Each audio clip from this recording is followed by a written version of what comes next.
Hi යමුද මාත් එක්ක ලංකාවේ පළවෙනි ඓතිහාසික ඉටිකෞතුකාගාරය බලන්න. ඉතින් මේක තියෙන්නේ මහනුවර ඇහැලේපොළ වලව්වේ.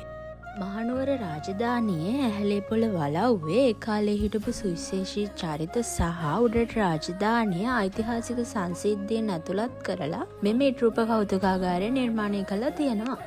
මේක විවෘත කරලා තියෙන්නේ 2025 ජූලි 17 වෙනිදා. ඉතින් මේකේ නිර්මාර්තු වන්නේ ගම්පල පදිංචිකරුවෙකු වන අතුල හේරත් මහතා. ඒ වගේම මෙම ඉටිකෞතුකාගාරය දෙස් විදෙස් සංචාරක ආකර්ෂණය නොඅඩුව ලැබෙන ස්ථානයක්.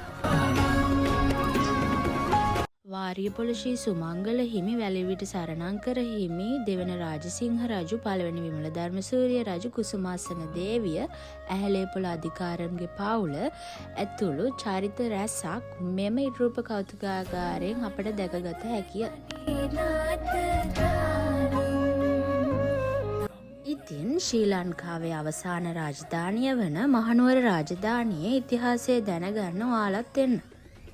ඉතින් මෙතන ටිකට් ප්‍රයිස් ගත්තහම වැඩිහිටියන් රුපියල් 400කුත්, කුඩා දරුවන්ට රුපියල් 200කුත් දෙනවා. ඉතින් ඔයාලත් අනිවාර්යයෙන්ම ගිහින් බලන්න.